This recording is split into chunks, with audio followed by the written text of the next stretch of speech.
Hello and welcome to Breakout Artist. My name is Marcel Williams. I am your co-host for today, and we have a wonderful and an exciting show for you. We have a very entertaining gentleman here with us today, so let's welcome Marvin Sims to the show. Hi Marvin, how are you? How you doing? Good, it's good to have you here. Pleasure. Well, you look very good. Thank you. Yeah. Let's talk about what you do. You're a great musician. Let's hear about what you're doing right now. Well, of course, like any other musician, I'm writing my own stuff and producing my own CDs. I'm on YouTube, Facebook. I used to go to MySpace. But MySpace wasn't really happening for me. No? Facebook and YouTube is the best venture for me, so I'm actually trying to do the YouTube and Facebook thing. And it's working out pretty good. I've contacted some people in France. Oh, so really? Yeah, so they basically, they want me to send them, some shows, and they're going to play me out there and try to book me out there. Well, great. Are you local here, or right now, are you playing anywhere?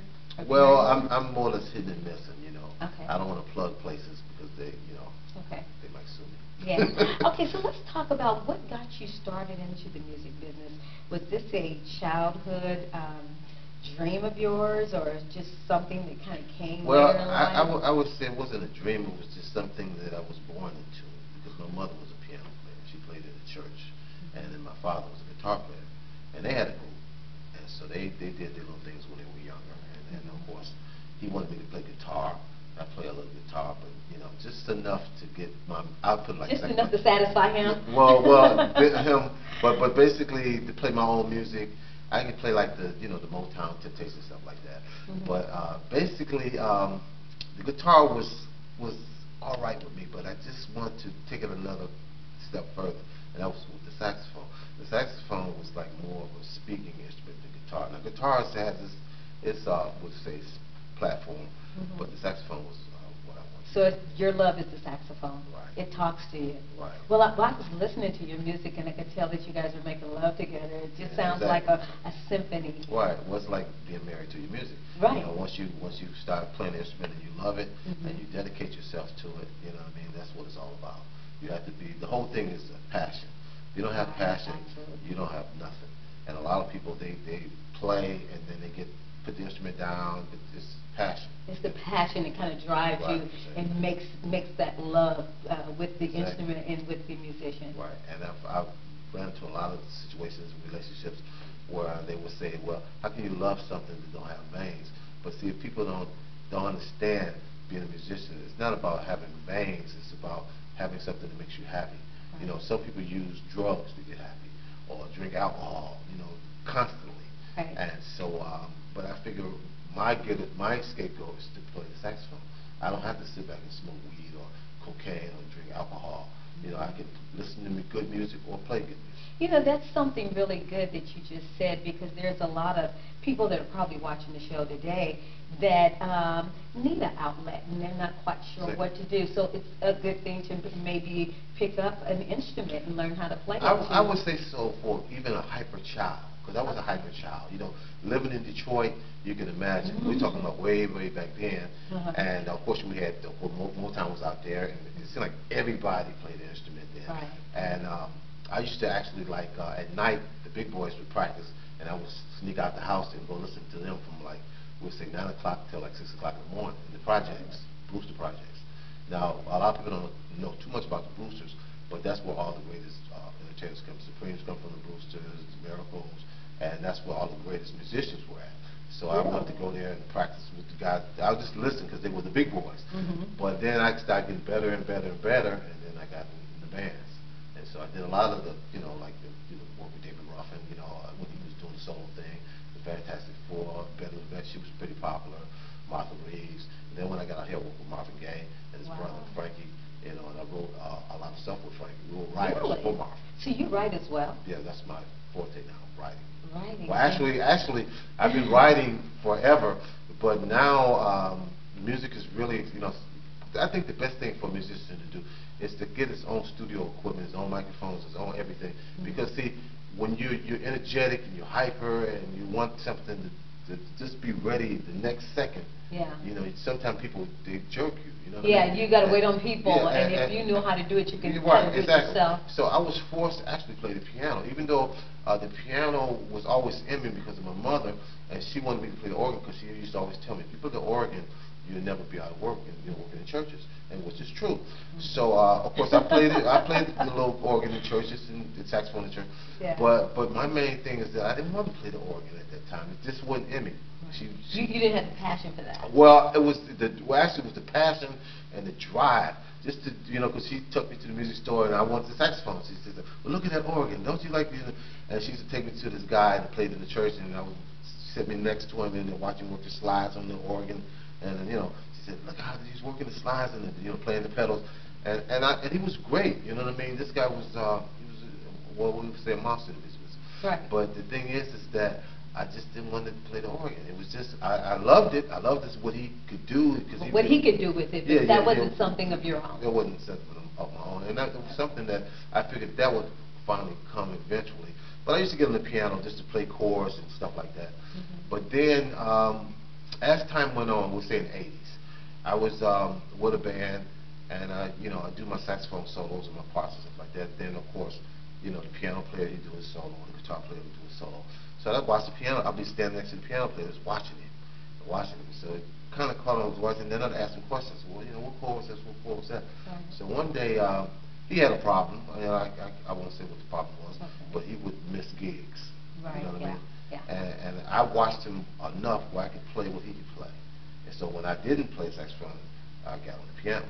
So I had my own piano. See, you sound like you're very versatile, and that kind of helped you to get into that industry as well. Well, that's the main thing, getting into the industry, is being versatile. Because if you're not versatile, if you're just one-dimensional, you got to, you know, you got to be diversified.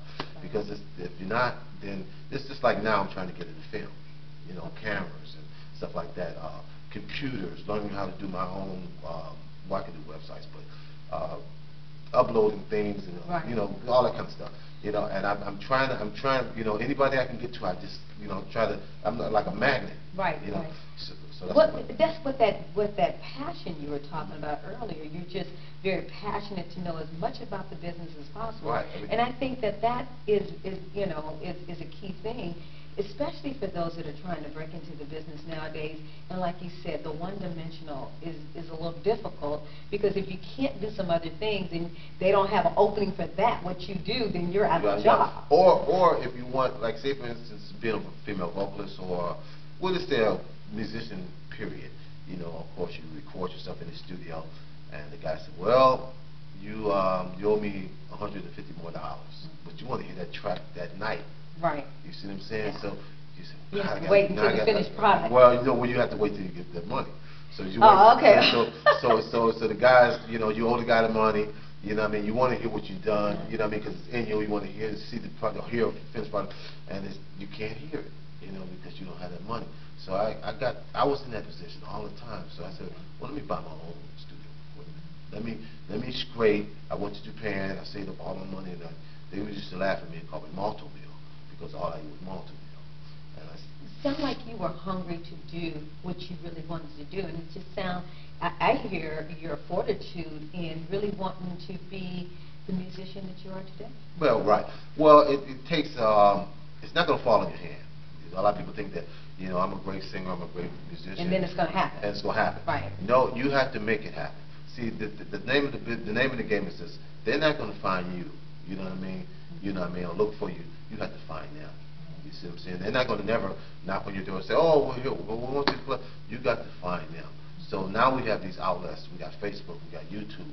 So as much as I can, I try to get on YouTube. So you try to get your name and your right. talent out there, so right. the mass of people can see it. Right, and right. the best thing for musicians in the United States, if you having problems getting things happening in the United States, then try overseas. See, the greatest thing about YouTube is that you can get their email, and you can attach your video to the email, and it goes right to them. Instead of the mail, I think I spent almost like $20,000 mailing stuff to people. Really? You know what I mean? All over, you know, hoping that they would. But now with YouTube, I can put the email in, attach the video to it, It can go into orbit. I call Right, it exactly. into orbit. Right, exactly. Absolutely. So that's the best way to do it. It's a good thing that I'm trying to learn more and more and more. They have, of course, the iPad and iPods and all this kind of stuff. I have now my music injected into the iPad and the iPod. You know, so when I go to club owners, instead of me bringing all my instruments and amplifiers and plug them, I just show them the iPod. Right, you know right. I mean? You don't have to bring. Back in the day, we had to do that. Right. So let's talk about back in the day and to Okay, what it's okay, like now, okay. because I think that a lot of people that are watching the show, especially the younger generation, they don't know what has been laid at their feet today. Because back in the day, when you're talking about in Detroit, you know, you had to have the whole group, and you would take the whole Right. band and all of that. And nowadays, you don't have to do all that. Yeah, well, see, back in the day, you always had to have a drummer. Okay. Okay. Now, my biggest problem was running a band. See, I've ran so many bands in Detroit and out here. The drummer, he knew he was the star. You know what I mean? Without the drummer, you don't have nothing. Yeah. So I remember a New Year's Eve gig, and it was like $1,500. You know. So finish telling me about the story about the New Year's Eve party. Okay, so the New Year's Eve party, the lady pays me all the money. The band, not the drummer, but the guitar player and the bass player and the keyboard player, they was all there, and it was jam-packed. We took them like packed in like sardines. Okay. So I'm saying, oh, where's the drummer? The lady said, Marvin, what's the drummer? What's the music? I paid you. You know what I mean? So because she's not looking at them, she's looking at me. You know? Absolutely. So I'm looking, I'm about to go crazy. I mean, I'm saying, oh man, the drummer's. So he comes in now. New Year's Eve. Now remember, New Year's Eve is of course at the second at the 12. 12. Right. So this guy comes in at 11:30. You know what I mean? He comes in, you know, with his cashmere coat on, with his two girls carrying his drums in. I said, look, and the bass player and the guitar player was ready to dust him on the floor. I said, no, just let it go, let it go. Yeah, we got to finish this. We got to perform. So the lady at the end, she said, can I talk to you for a minute? She said, I want half of my money back. So I said, well, I couldn't argue because she made that face, that frown, gave me that look. I said, here you go, you know, stuff like that. And I took the loss. So after that, I never worked with this guy again. Now he calls me every now and then. He's still playing around. He's trying to do his thing, but he's I'm not blackballing nobody. Right, I'm not putting his name out there. But I would tell a younger musician, get a drum machine.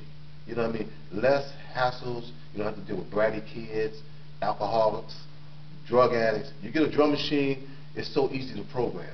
And the easiest drum machine to work, I would say, if say if a person don't know nothing, the kids call it a beatbox, which is a drum machine. And I'm not really talking about what's going on with this rap stuff. I love some of it. Don't get me wrong. I love some of it. I love the beats.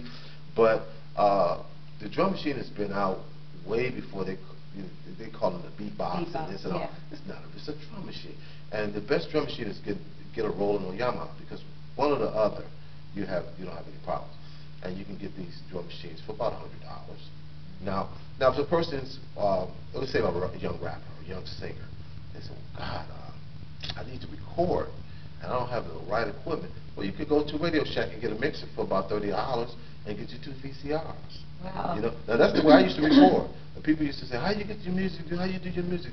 I said, well, one VCR is playing and the other one's recording. And then I'll just take that back and put that in while that's playing, and we keep ping-ponging. Yeah, that seems very exciting, but that's kind of leery for me, because it's like all of those things are taken away from a person playing those particular instruments. No. Because you figure after you've been jerked around and kicked in the head and kicked in the stomach, you figure that. But the thing is, back in the day when they used to record, it was called ping ponging. Where you record, the analog was the thing. Now a lot of people say digital recording is great. It is, but most people still go for the analog recording. Like the greatest records that were recorded, of course, Motown records and Michael Jackson, all this stuff was analog. You know, which is crystal clear. It's a fatter sound. Digital gives you a good sound, but it's not like analog. So a lot of people back in the day, they ping pong. They used to record to the quarter-inch tape to make the masters, or the 3/4 tape, and then they take that in and basically make the dub, and then they make the albums, the 12-inch or the 45. But going back to the VCRs, this is for the poor people like me. musicians that don't have the budget. Right. You know what I mean? Of course, I have now. I have everything I need to work with. Okay. But back when I didn't have it, VCRs were back then, and we say in the 80s, they were like almost $300 to $500. You know, Panasonic, Sony's, and now people are throwing away VCRs. You know what I mean? People say VCR, oh, I don't want that. I want DVD. Right. You know what I mean? Right. And so, but a lot of people have to understand is that the VCRs, they have 4 tape heads. Okay. And with the 4 tape heads, that gives you a digital quality, real clear sound. Now you have your left and your right, you know what I mean, and then you have, of course, video. Now, but we're not going to talk about video yet. Right. But when you're recording, you have your left and your right. So what I would do, my music would always be on my right. My saxophone would always be on the left. So when I would send it to the next VCR, the music would be on the right side, the saxophone was on the left side, and then I would keep ping pong until I got enough tracks where then you could hear the drums. First I do the drum machine and build my way up. And before then, I used to take, before I had the drum machine, I would take, you know, like we'll say, go in the bathroom. Now this is a strange thing, forgive me to tell you, musicians probably won't even know this. I would go into the bathroom and to tune the room, I would take bath water. I would set, you know, and take the bathtub, fill it up with water, and I would lower it higher to get the sound that I wanted for my bass drum. So, really? So that's how you tune. You sound very creative. It's tuning. It's tuning the room. Okay. You know, now a lot of people sing in the bathroom to get that echo. Right. You're right. Now, but when you put water in the bathtub and you're tuning the room, see, a lot of people don't know about tuning the room, but I'm telling you now, you want to know about tuning the room. Tuning the room is that you can take bath water and you can have it a lower, tinny sound, or you can have it more of a thicker sound. Well, I would have half of the water in the bathtub, so before I got my drum machine, I would take something like a box, and I'd take some, you know, like we say covers and stuff like that for my bass. And I would take something like a stick with something wrapped around the stick, glue something around the stick, and do my beat first, the beat, and then my snare sound. If I didn't have the snare at the time, I would take something like the top of a pot, and I would take something so it wouldn't be too tinny, and put something to muffle that. Right. So now, having the bathtub being the water being at the level it was, I could set up this, you know, the tension or the frequency of that sound, so it sounds just like a snare. So now I have my kick and my snare. So I said, now what I'm going to do for the hi-hat? So you know the simple hi-hat. So what I would do with that, as far as my hi-hat, I would take the 2 of the things, and I would put them. I would drill a hole. I drilled a hole through it, and I took like a piece of wood, and I would with my hand, with one hand. Wow, that's amazing. So you are just a one-man show, yeah, aren't you? Right. So then they gave me my drums. So then I said, well, what can I use for the bass? So I used the 88s on the piano. I remember it's a song called The Contours. Play that bass on those 88s. And the 88s is the keyboard, 88 keys. People don't even know that, rappers. They probably say 88. What's the 88s? Well, 88 keys is on the keyboard. You know. Okay. So basically, so I get on the bass and do my bass lines on the keyboard, and so I have my bass. So then I play my little chords, and then I do the rhythm, you know, the saxophone stuff, and then I have the solo. Wow, that's amazing. So let me ask you this: I know that you actually, is most of your music jazz? Well, it's R&B jazz. R&B.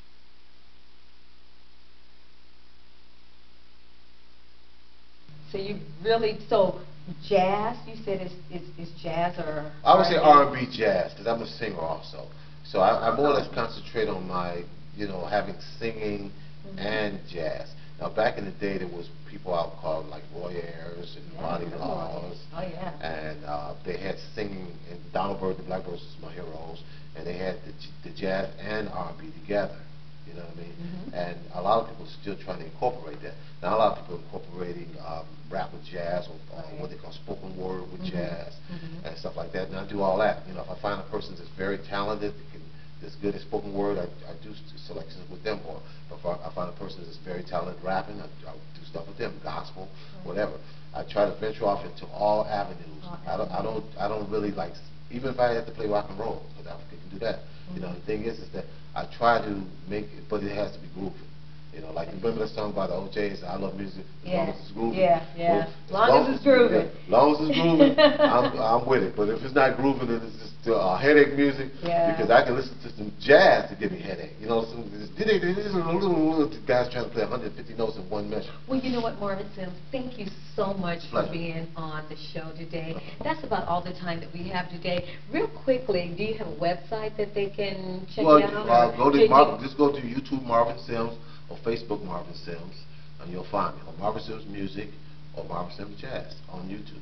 Great. Well, that's all the time that we have today, and we hope to see you real soon. Take care and God bless. We'll talk to you real soon. Bye.